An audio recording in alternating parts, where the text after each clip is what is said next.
শহরে গ্রামের সব জায়গায় মানুষ যে ভয়ঙ্কর একটা আতঙ্কের মধ্যে রয়েছে তাতে খোদ সরকারের সংস্থা বিবিএসের জরিপেই উঠে এসেছে। সন্ধ্যার পরে মানুষের একটি বড় অংশ ঘরের মধ্যেও নিরাপত্তা বোধ করেন না, অথচ এইগুলোকে সরকারের দায়িত্বশীল ব্যক্তিরাই সমর্থন করে আসছেন, যেগুলো মব নয়, প্রেশার গ্রুপ। প্রধান উপদেষ্টা প্রেস সচিব কদিন আগেই তো এই মন্তব্য করলেন প্রকাশ্যে। তারই ধারাবাহিকতায় এখন ডক্টর মোহাম্মদ ইউনূসের ভাষাতে, যিনি মাস্টার মাইন্ড ২৪ আন্দোলনের, সেই তথ্য সম্প্রচার উপদেষ্টা মাহফুজ আলম কিছুক্ষণ আগেই ফেসবুকে একটি পোস্ট দিয়েছেন মবকে জাস্টিফাই করার জন্য। সরাসরি সরকারের সমর্থনেই তাহলে মব চলছে, কথা আমরা নির্দ্বিধায় বলতে পারি। মাহফুজ আলম তার ফেসবুক পোস্টে বলছেন, জুলাইয়ের বিপ্লবী ছাত্র জনতা মব নয়, মব ভায়োলেন্স প্রতিরোধের দরকার ফ্যাসিবাদী ব্যবস্থার বিলোপ, আইনের শাসন কার্যকর ও জবাবদিহিমূলক গণতন্ত্র। বেশ ভালো কথা। ২৪ আন্দোলন তো এভাবেই হয়েছিল, সাধারণ মানুষ তো এগুলোই চেয়েছিল।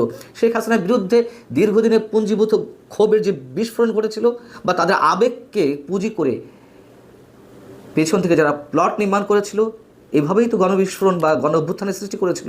তারা তো আইনের শাসনটাই দেখতে চেয়েছিল। কিন্তু এইগুলোকে আইনের শাসন যা কিছু চলছে, এনসিপি বা জাতীয় নাগরিক পার্টি বা বৈষম্যবিরোধী ছাত্র আন্দোলনের নেতারা যা কিছু করছে, সেগুলো আইনের শাসন, নাকি আইনকে চরমভাবে বৃদ্ধাঙ্গুলি দেখিয়ে মানুষকে একটা আতঙ্কের মধ্যে রেখে তারা যা ইচ্ছে তাই করতে চাইছে? এবং সেটিকেই সমর্থন করছেন মাহফুজ আলম। তিনি বলছেন, কত অদ্ভুতভাবে এগুলোকে জাস্টিফাই করার চেষ্টা, যে মব এই দেশে প্রথম সৃষ্টি হয়েছিল বিহারি জনগোষ্ঠীর উপরে, তারপরে মব হয়েছে ছাত্র, তরুণ, মুক্তিযোদ্ধা এবং মুজিববাদ বিরোধীদের উপরে। বাংলাদেশের প্রতিষ্ঠিত রাজনৈতিক দলগুলোর সরাসরি ইন্ধনে গত ৫৩ বছর মব হয়েছে ধর্মীয় সংখ্যালঘুদের উপরে। মবের ডেফিনেশন স্ট্রেচ করলে তথাকথিত জনতার আদালত, জনতার মঞ্চ, ৯৬, ২৮ অক্টোবরও। আচ্ছা, শাহবাগ সবই mob justice, mob violence.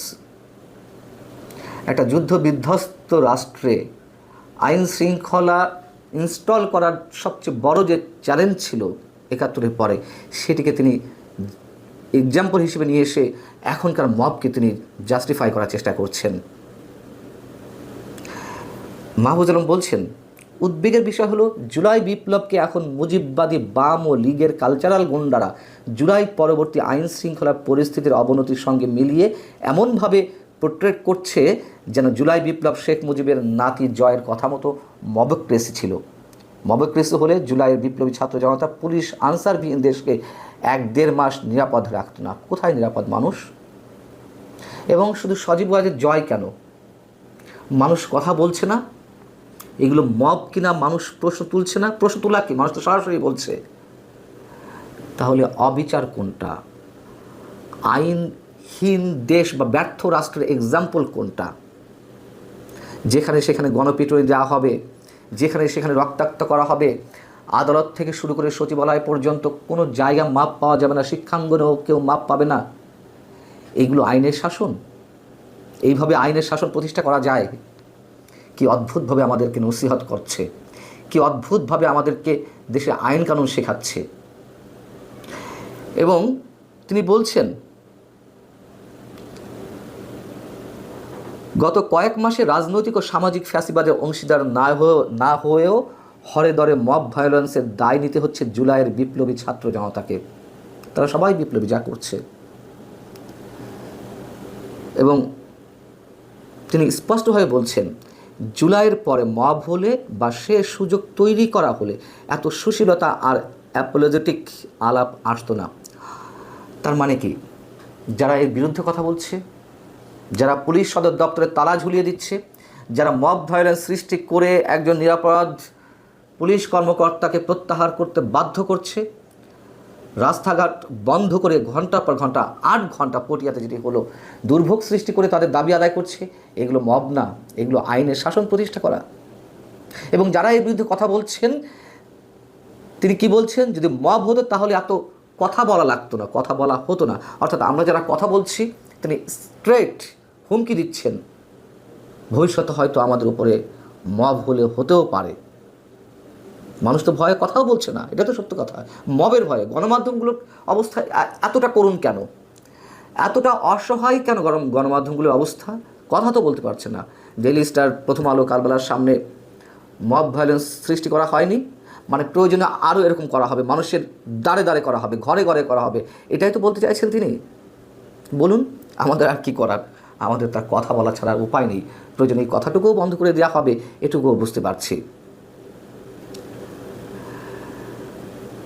Mahfuz Alam বলছেন, জুলাই বিপ্লবে দেশকে আধিপত্যবাদ ও ফ্যাসিবাদ থেকে মুক্ত করা মুক্তিকামী ছাত্র জনতাকে মব বলে জুলাইকে বিষোদ্গার করা বন্ধ করুন। স্ট্রেট বলছে, মানে আমাদেরকে বন্ধ করতে হবে, যে কথা বলছিলাম। এবং খড়গ তো নানানভাবে নেমে আসছে, নানান ধরনের হুমকি তো পাচ্ছি। মাহফুজ আলম বলছেন, এর আগে মানে মব মানে বিপ্লবী উদ্দেশ্যহীন প্রতিহিংসা ও প্রতিশোধ পরায়ণ মানসিকতা লালন করা সুযোগ সন্ধানী গোষ্ঠী। জুলাইয়ের বিপ্লবী ছাত্র জনতার উদ্দেশ্য পরিষ্কার, গণতন্ত্র ও মানবাধিকারের প্রতি তাদের শ্রদ্ধা অতুল ও তারাই বাংলাদেশের ভবিষ্যৎ। আহা, কি মানবাধিকার রক্ষা করছেন আপনারা? মানে কারোর বিরুদ্ধে অভিযোগ থাকলেই তাকে চ্যাংধুলাই করে উঠে নেওয়া হচ্ছে, রক্তাক্ত করা হচ্ছে। অভিযোগ না থাকলেও আওয়ামী লীগ, ছাত্রলীগ, যুবলীগ করার কারণে শুধুমাত্র সমর্থন রয়েছে, তাদের উপর হুমকি আসছে, খড়গ নেমে আসছে, মবের শিকার হচ্ছে। এটাই মানবাধিকার? এর আগেও মাহফুজ আলম স্পষ্টত হুমকি দিয়েছেন গণমাধ্যমকে। তিনি একথা বলেছিলেন যে কোনো গণমাধ্যম গণ অভ্যুত্থান বলে না, জুলাই আন্দোলন বলে, ফ্যাসিবাদকে ফ্যাসিবাদ বলে না, আওয়ামী লীগকে ফ্যাসিবাদ বলে না। মানে গণমাধ্যমে কী বলতে হবে, কী লিখতে হবে তিনি নির্দেশনা দিয়ে দিচ্ছেন প্রকারান্তরে। এবং ওই অনুষ্ঠানে তিনি বলছিলেন, এর দায়িত্ব যদি জুলাই পরিবারে বা শহীদ পরিবারের সদস্যরা নেয় তো কী করার থাকবে। তার মানে জুলাই শহীদদের তিনি পুঁজি করে এরকম হুমকি দিচ্ছেন। জুলাই শহীদদের পরিবারের সদস্যরা যদি গণমাধ্যমে উপর আক্রমণ করে, তার দায়িত্ব তাদের উপর বর্তাবে না। প্রকারান্তরে এই কথাই বলতে চেয়েছেন। বলেন, ক্ষমতা আছে, বলবেন, করবেন, দেখাবেন, আমরা জানি, এটুকু আমরা জানি। এবং ওটুকু মাথায় রেখেই কথা বলতে হচ্ছে। কথা বলেছি শেখ হাসিনার সময়, এখনও বলছি এবং বলবো। কিছু হলে হবে, না হলে না হবে। আজকে এই কথাগুলো বলতে এসেছি এজন্যই যে গতকালকেও দেশের আইন শৃঙ্খলা রক্ষা এবং সেনাবাহিনীর চলমান আভিযানিক কার্যক্রম সম্পর্কে সম্যক ধারণা দিতে একটা প্রেস ব্রিফিং করেছে। সেনাবাহিনী মাঝে মাঝে এই কাজটি করে, মাঝে মাঝে এই কাজটি করে তারা কি কাজ করেছে, কি কাজ করছে, আগামীতে কি কাজ করবে তার একটি ধারণা দেবার জন্যই প্রেস ব্রিফিং করে। এবং সেনাবাহিনী প্রত্যেকটি ব্রিফিংয়ে এটি নিশ্চিত করে যে আমরা সন্ত্রাসের প্রশ্নে, মবের প্রশ্নে জিরো টলারেন্স নীতিতে আছি। হ্যাঁ, সেনাবাহিনী কাজ করছে, কিন্তু যে পরিমাণ বিশৃঙ্খল পরিবেশ ঘটছে দেশে তার তুলনায় সেটি অপ্রতুল। আপনি চিন্তা করুন যে সারা বাংলাদেশে পুলিশ বাহিনীর প্রায় 2.25 লক্ষ সদস্য, সেনাবাহিনীর টোটাল সদস্য সংখ্যার থেকেও বেশি। এই 2.25 লক্ষ মানুষ দেশের আইন শৃঙ্খলা রক্ষা করে, নিয়ন্ত্রণ করে। আজকে এই 2.25 লক্ষ মানুষ খানিকটা দ্বিধান্বিত, দ্বিধাগ্রস্ত। কি কারণে আমরা বিভিন্ন সময় বলছি, বলতে বলতে আমরাও এক প্রকার ক্লান্ত হয়ে পড়ছি। পুলিশের মনোবল আজও ফিরে আসেনি। এই 2.25 লক্ষ পুলিশ দেশের শৃঙ্খলা বিধান করতে পারছে না। সেখানে সেনাবাহিনী টোটাল সদস্যই ধরুন 1.5 লাখ বা 1,60,000, 70,000 সেনাবাহিনীর সদস্য। সশস্ত্র বাহিনী পুরোটা মিলে 2 লাখের মতো সদস্য। কিন্তু সবাই তো আর ক্যান্টনমেন্টের নিয়মিত কাজ ছেড়ে এসে বাইরে এসে ডিউটি করে না। সেনাপ্রধানের এক পরিসংখ্যান থেকেই আমরা যেটি জানি যে 30,000 সৈন্য একটা টাইমে ডিউটিতে থাকে। আবার সেই 30,000 সৈন্যের সময়টা শেষ হলে ক্যান্টনমেন্টে ঢুকে যায়, আবার 30,000 নামে। এই 30,000 সৈন্য সারা বাংলাদেশে 18 কোটি মানুষকে কিভাবে পাহারা দেবে, কিভাবে শৃঙ্খলা ফেরাবে, এটি একটি বড় প্রশ্ন। কিন্তু কিভাবে ফেরাবে এই প্রশ্নের পরেও সব দায় গিয়ে পড়ছে সেনাবাহিনীর উপরে। এই যে বর্তমানে যে সরকারটি, এই সরকারটি তো আসলে কোনো দায়িত্ব নেই। এই সরকারটি গড়বার দায়ও সেনাবাহিনীর। এই সরকারটি দেশটা ঠিক মতো চালাতে পারছে না, শান্তি শৃঙ্খলা ফেরাতে পারছে না, মব ক্রিয়েট বন্ধ করতে পারছে না। কিন্তু সেনাবাহিনী নিষ্ফল চেষ্টাটা করে যাচ্ছে। তবুও সেনাবাহিনীর দায় হচ্ছে, দোষ হচ্ছে। কারণ সেনাবাহিনীকেই মানুষ আপন মনে করে। এই মুহূর্তে যেহেতু রাষ্ট্রযন্ত্র নেই, সেহেতু আপন মনে করবার জায়গা হচ্ছে সেনাবাহিনী, আমাদের সেনাবাহিনী। আমাদের গর্বের সেনাবাহিনী, আমরা সবাই বলি। প্রত্যাশার পারদটা অনেক উপরে সেনাবাহিনীর উপরে। আজকে দেশে যা কিছু হচ্ছে সব দায় গিয়ে, দোষ গিয়ে পড়ছে সেনাবাহিনীর উপরে। সেনাবাহিনীর মর্যাদা ক্ষুণ্ণ হচ্ছে। মানুষ সেনাবাহিনীকে নিয়ে ক্যান্টনমেন্ট থেকে তারাও বুঝতে পারছেন যে সেনাবাহিনীর মান মর্যাদা নিচে নেমে যাচ্ছে। আর এইভাবে দীর্ঘদিন সেনাবাহিনী যদি মাঠে থাকে, আজকে প্রায় 1 বছরের কাছাকাছি, নির্বাচন পর্যন্ত মাঠে থাকতে হলে সেটি কতদিন হবে চিন্তা করেছেন? 1.5 বছরের মধ্যেও যদি নির্বাচন হয়, কিংবা 2 বছরের মধ্যেও যদি নির্বাচন হয়, এটি কোনো স্বাভাবিক পরিবেশ নয়, স্বাভাবিক সিচুয়েশন নয়। এবং এ করে সেনাবাহিনীর যে একটা উচ্চ মর্যাদা, সেই মর্যাদাটা অলরেডি নিচে নেমে গেছে, আরও নামবে। কাজেই সেনাবাহিনীর এখন কি করণীয়? সেনাবাহিনীর এখন করণীয়, এই যে ইউনূস সরকারকে তো সেনাবাহিনী দেখছেন, আপনারা দেখলেন যে এইরকম একটি সরকারকে দিয়ে, আপনাদেরও তো বিবেক বুদ্ধি সব কিছুই আছে, আপনারাই বিচার করুন যে এইরকম একটি সরকারকে দিয়ে আগামী নির্বাচন কিভাবে করা সম্ভব। গতকালকের ব্রিফিংয়ে এটিও বলা হয়েছে যে নির্বাচনী দায়িত্ব পালনের জন্য সেনাবাহিনী প্রস্তুত। নির্বাচন কমিশন থেকে সেরকম নির্দেশনা আসলে যে কোনো সময় সেনাবাহিনী সেটি করতে পারবে। অর্থাৎ এই বক্তব্য থেকে এটি স্পষ্ট যে নির্বাচন না করা পর্যন্ত সেনাবাহিনী উঠে যাবে না, সেনাবাহিনী থাকছে। তো সেনাবাহিনী যখন থাকছে তখন সেনাবাহিনীর দায় দেনাটা বাড়ছেই শুধু। আজকে আমরা সেনাবাহিনীকে, দেশের জনগণ সেনাবাহিনীকে দোষারোপ করছে। আমি সেই জনগণকে একটু বলবো, আমি সেনাবাহিনীর পক্ষে আস্থা রাখতে চাই, এখনও রাখছি, আগামীতে রাখবো, ভবিষ্যতেও রাখবো। কারণ এই মুহূর্তে অন্য কারো দ্বারা একটা দেশে টার্নিং পয়েন্ট আনা অসম্ভব। সেই জায়গা থেকে সেনাবাহিনীতেই আস্থা রাখতে চাই, রাখবো, শেষ পর্যন্ত রাখবো। তো যেটি বলছিলাম যে নির্বাচন পর্যন্ত সেনাবাহিনী থাকবে। তো নির্বাচন পর্যন্ত থাকলে এই দায় দেনা থেকে সেনাবাহিনীর রক্ষা নাই। আর যেটি বলছিলাম যে আজকে সেনাবাহিনী ব্যারাকে ফিরে যাক, আপনি যতটুকু সুরক্ষিত আছেন ততটুকু সুরক্ষিত থাকতে পারবেন না। যতটুকু ধরুন মব এখন যেটি হচ্ছে তার থেকে 1000 গুণ বেড়ে যাবে। একদম দেশে রাষ্ট্র কাঠামো বলতে কিছু থাকবে না, শৃঙ্খলা বলতে কিছুই থাকবে না।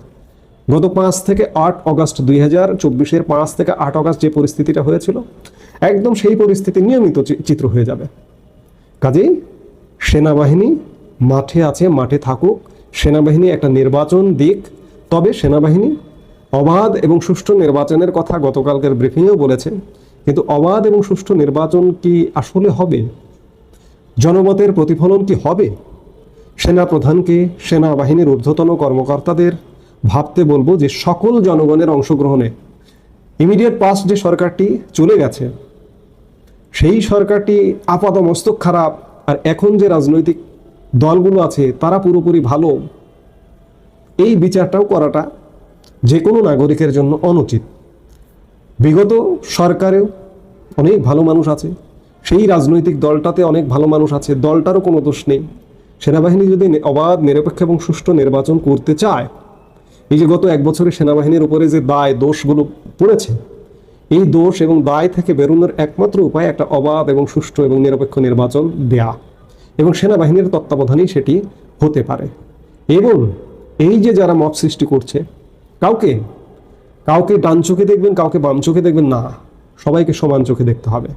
সেটা এনসিপি হোক, সেটা বিএনপি হোক, সেটা জামাত হোক, কিংবা সেটা সরকারের ভেতরে বসে থাকা কেউ হোক, সবাইকে সমান দৃষ্টিতে দেখে আগামী নির্বাচনে এগিয়ে আসতে হবে। এবং এমনকি বিগত আওয়ামী লীগ যে দলটি, সেই দলটিকেও নির্বাচনে আসবার ব্যবস্থা করতেই হবে, এছাড়া কোনো উপায় নেই। যে আমি বলবো যে সেনাবাহিনীর তত্ত্বাবধানে একটা, আপনাদের যে ফেসবুক পেজ আছে, কিংবা যে কোনো উপায়ে অফলাইন না হোক অনলাইনে একটা জরিপ চালিয়ে দেখুন যে এই যে বিগত যে দলটি চলে গেছে, সেনাবাহিনীর জরিপটা একদম নিরপেক্ষ জরিপ হবে যে দলটি চলে গেছে ওই দলটির প্রতি জনসমর্থন কি রকম আছে, কত পার্সেন্ট মানুষ এখনো ওই দলের ভোটার। ধরুন 30%, 40%, 50%, 50% বাদ দিলাম, 30% মানুষও যদি থাকে, তাহলে এই মানুষগুলোকে কি বাদ দিয়ে একটা ভোট হবে? এবং সেনাবাহিনী এই ভোট আয়োজনে অংশ নেবে এবং এই ভোটে আয়োজনে অংশ নিয়ে অবাধ এবং নিরপেক্ষ একটি নির্বাচন করবে? সেটি তো সেনাবাহিনীরও অবিচার হবে। কাজেই দেশ ভয়ঙ্কর সংকটে, দেশের অর্থনৈতিক অবস্থা, কর্মসংস্থান, ডক্টর ইউনূসের যে 3-0 30, তিনি 300টা নাই করে দিতে চান, দারিদ্রতা দূর করে ফেলতে চান, বেকারত্ব দূর করে ফেলতে চান। তিনি জিরো কার্বন অন্য বিষয়, ঠিক আছে, বেকারত্ব এবং দারিদ্রতা যে 30 তত্ত্ব ডক্টর ইউনূসের, কিন্তু সত্যিকার অর্থে রিভার্স হয়ে গেছে, উল্টো চিত্র। বেকারত্ব বেড়ে গেছে ডক্টর ইউনূসের শাসনামলে, দারিদ্রতা বেড়ে গেছে ডক্টর ইউনূসের শাসনামলে। কাজেই দেশের অবস্থা ভয়ানক খারাপ, এই সত্যটা মানতে হবে। সেনাবাহিনী, আমাদের গর্বের সেনাবাহিনী, বারবারই বলছি, দেশবাসী, সারা দেশবাসী সেনাবাহিনীর প্রতি তাকিয়ে রয়েছে। এই অবস্থা থেকে, এই অচল অবস্থা থেকে সেনাবাহিনী বাঁচাতে পারে, রক্ষা করতে পারে। যে সেনাবাহিনী চেষ্টা করছে কিন্তু রক্ষা হচ্ছে না কোনো কিছুতেই।